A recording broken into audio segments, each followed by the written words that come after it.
Next topic ਹੈ ਬੇਟੇ ਆਪਾਂ factors influencing rates of chemical reaction. ਹੁਣ ਰੇਟ ਆਫ ਕੈਮੀਕਲ ਰਿਐਕਸ਼ਨ ਨੂੰ ਕਿਹੜੇ ਫੈਕਟਰ ਹੈ ਜਿਹੜੇ ਇਨਫਲੂਐਂਸ ਕਰਦੇ ਹੈ, ਉਹਨੂੰ ਇਫੈਕਟ ਕਰਦੇ ਉਹਦੀ ਰੇਟ ਨੂੰ।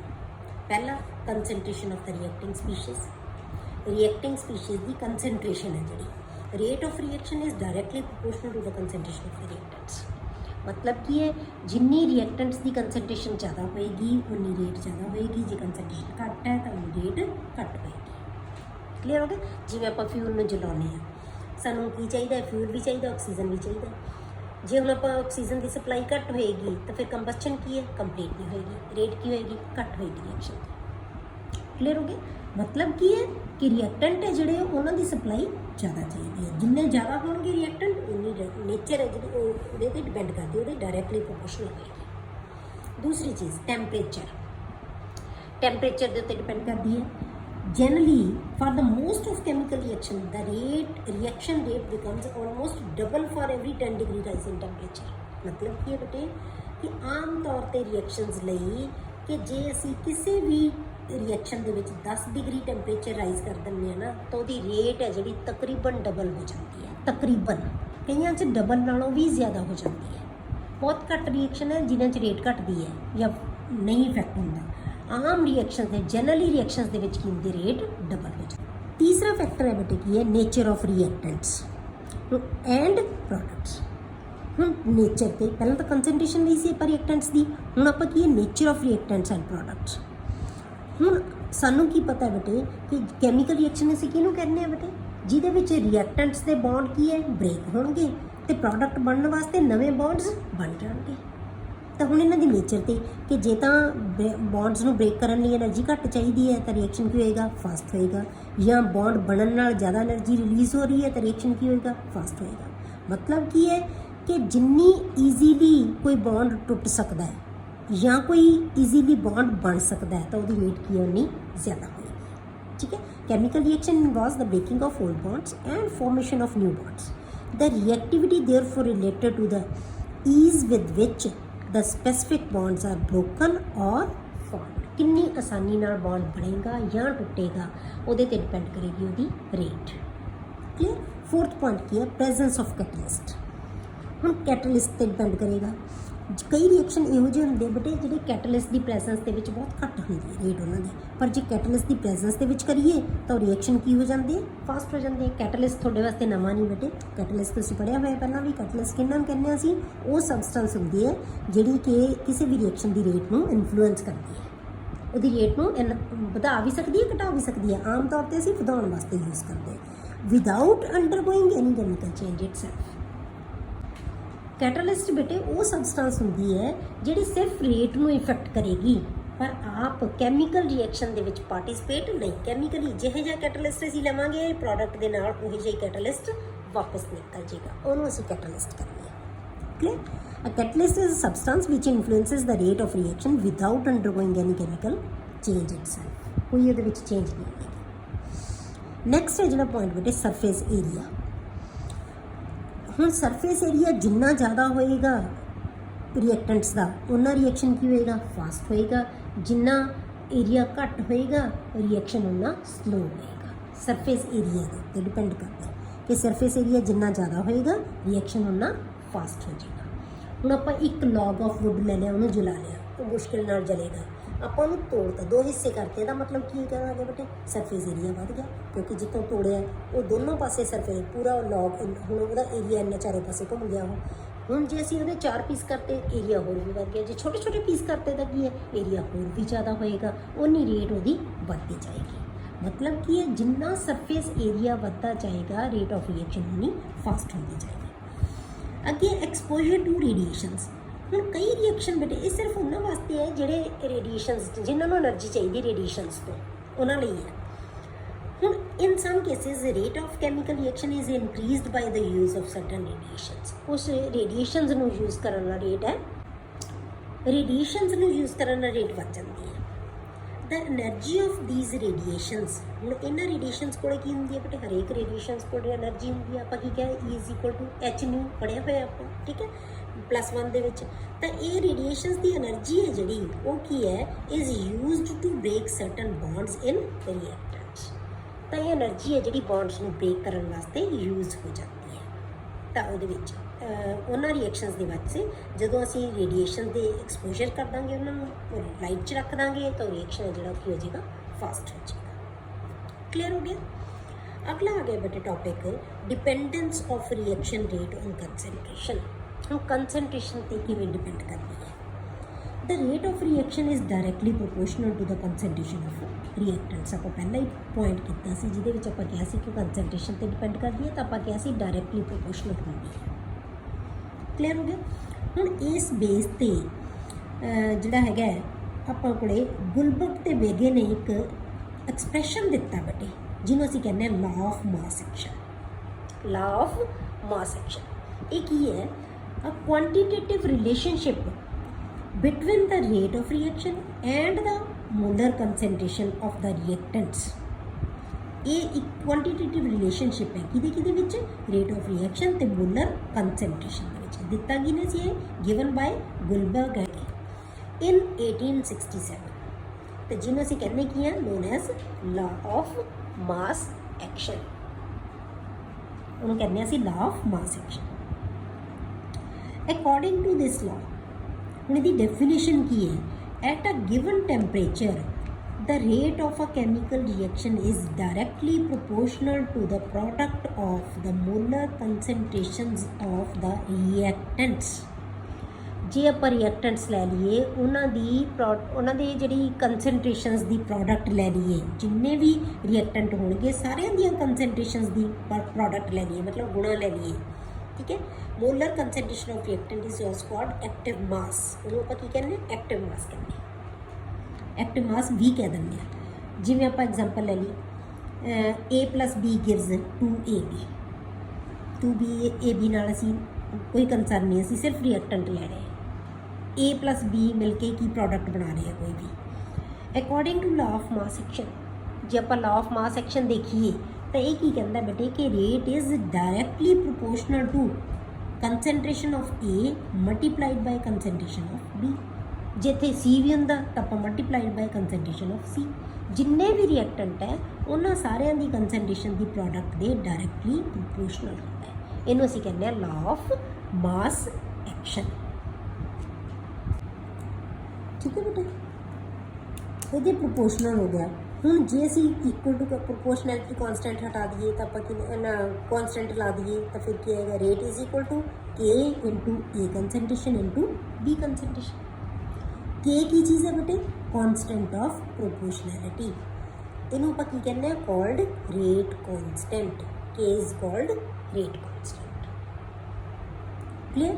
ਜੇ ਆਪਾਂ ਇਹਦਾ ਲਾ ਆਫ ਮਾਸ ਐਕਸ਼ਨ ਲੈ ਲਈਏ ਕਿਸੇ ਵੀ ਇੱਕ ਜਨਰਲ ਰਿਐਕਸ਼ਨ ਦਾ, ਆਪਾਂ ਐਗਜ਼ਾਮਪਲ ਲੈ ਕੇ ਲਈਏ।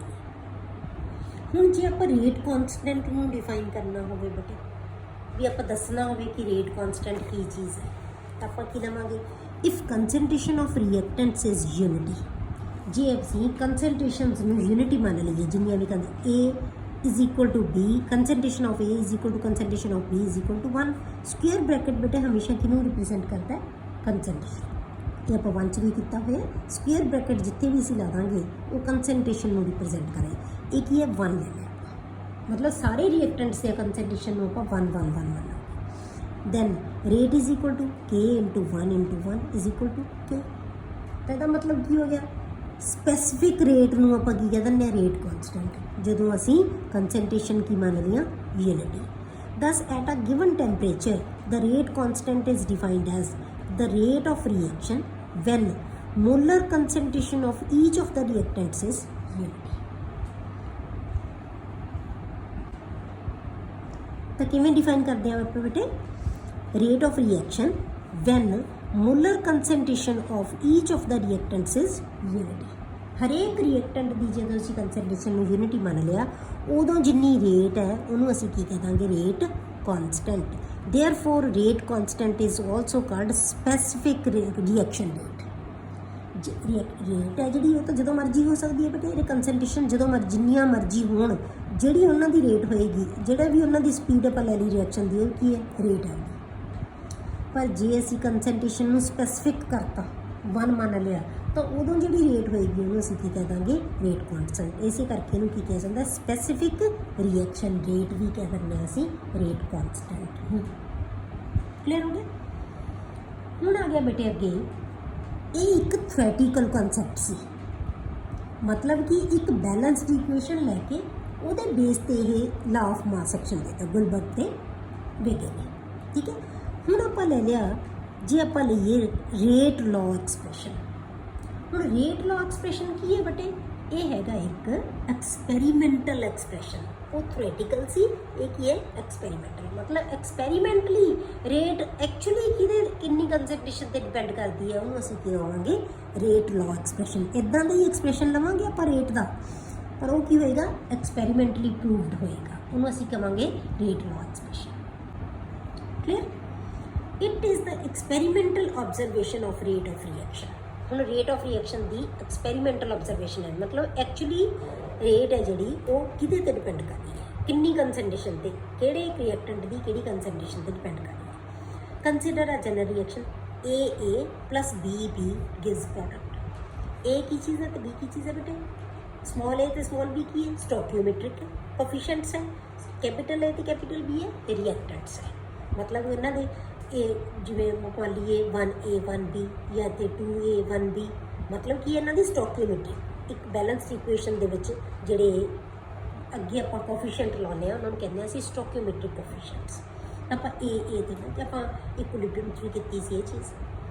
हुण according to law of mass action rate is equal to, जे आपां हुणे दसीए तां आपां की लिखांगे के concentration A power A concentration B power P, क्योंकि उत्थे असीं जे ए ते बी लिया सी इक्को ही सी साडे कोले कोफिशिएंट तां लिखण दी लोड़ नहीं सी। जे कोई अगे कोफिशिएंट लग्या होवे फिर आपां की करदे आ ओहदी पावर बना दिंदे आ, ओही की बन जांदा ओहदी पावर बन जाती है। ठीक है, ये भी आपां कीता होया पहला सारा कुछ। ये लॉ ऑफ मास एक्शन दे अकॉर्डिंग आ गया, but according to rate law expression जे आपां रेट लॉ एक्सप्रैशन लै लईए इत्थे तां फिर की होएगा बेटे rate is equal to K A concentration. Rate law expression के अकॉर्डिंग की बन गए बेटे rate is equal to K concentration A power P and concentration B power Q. हुण ये जिहड़ी स्टोकियोमेट्री सी ये पावर्स है जिहड़ियां वो स्टोकियोमेट्री दे वही पावर्स नहीं असीं लगाइयां, ये डिफरेंट है।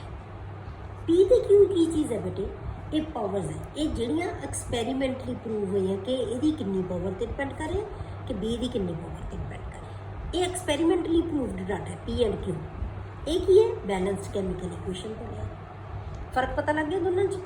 ये थ्योरेटिकली जो असी इक्वेशन लै ली वो पावर बनाती एक ही एक्सपैरीमेंटली जिन्ना है। ये पी ते क्यू है बेटे, ये ए ते बी के बराबर भी हो सकते हैं, नहीं भी हो सकते। ठीक है, चाहे बराबर हो चाहे ना हो, पर असीं इहनूं ए बी नहीं लिखते कदे भी, क्योंकि ये की है ये एक्सपैरीमेंटली प्रूव्ड डाटा है। Clear. P Q powers of concentration of reactants, P ते क्यू की है powers of concentration of reactants are determined experimentally. ये एक्सपैरीमेंटली डिटरमिन की हुई पावर्स है। 10 रेट लॉ है जोड़ा की बन गया, फिर इन्हें डिफाइन करना हो जे असी रेट लॉ में तो किवें आपां डिफाइन करांगे। May be defined as the mathematically expression which denotes the rate of reaction in terms of molar concentration of reactants with each term. तो किवें डिफाइन करते हैं आप रेट लॉ एक्सप्रैशन में, rate of reaction in terms of molar concentration of reactants with each term raised to some power which may or may not be equal to stoichiometry in the balanced chemical equation or be same as the stoichiometric coefficient in the balanced chemical equation। Clear हो गया। तो ये बराबर भी हो सकती है दोनों, कि नहीं भी बराबर हो सकते, एक बराबर भी हो सकती है, दोनों भी बराबर हो सकती है, या कोई भी ना बराबर हो। ठीक है, दोनों चीज़ें पॉसिबल है। क्लियर हो गया। इन्हों असीं कहना रेट लॉ, मतलब एक्सपैरीमेंटली प्रूवड डाटा है। हम जो एग्जाम्पल लेंगे 2NO2 plus F2 gives 2NO2F, ये रिएक्शन है। इहदा जे असीं लॉ ऑफ मास एक्शन लिखना हो तो की लिखांगे बेटे, K इंटू NO2 पावर 2 आ जाएगा इंटू कंसनट्रेशन F2, एक ही बन जाएगा लॉ ऑफ मास एक्शन। पर जे आप ਇਹਦਾ ਰੇਟ ਲॉ ਐਕਸਪ੍ਰੈਸ਼ਨ ਦੇਣਾ ਹੋਵੇ ਇਹ ਐਕਸਪੈਰੀਮੈਂਟਲੀ ਪ੍ਰੂਵਡ ਹੈ K इज इक्वल टू ना K into NO2 concentration into F2 concentration, दोनों कंसनट्रेशन लेनी है। ਇਹਦੇ ਅਕੋਰਡਿੰਗ ਦਾ ਸਕੁਅਰ ਹੋਣਾ ਚਾਹੀਦਾ ਸੀ, ਪਰ ਇੱਥੇ ਸਕੁਅਰ ਨਹੀਂ ਹੈਗਾ ਕਿਉਂਕਿ ਇਹ ਐਕਸਪੈਰੀਮੈਂਟਲੀ ਪ੍ਰੂਵਡ ਹੈ। ਇਹ ਰੇਟ ਦਾ ਐਕਸਪ੍ਰੈਸ਼ਨ ਆ ਵਾਲਾ ਹੈ, ਬੈਲੈਂਸ ਕੰਡੀਸ਼ਨ ਨਾਲ ਕੋਈ ਕੰਸਰਨ ਨਹੀਂ ਹੈ ਇਹਦਾ, ਤਾਂ ਬੈਲੈਂਸ ਇਕੁਏਸ਼ਨ ਦੇ ਨਾਲ ਆਪਾਂ ਕੋਈ ਇਹਦਾ ਕੰਸਰਨ ਨਹੀਂ ਲਵਾਂਗੇ। क्लियर हो गया? This equation can also B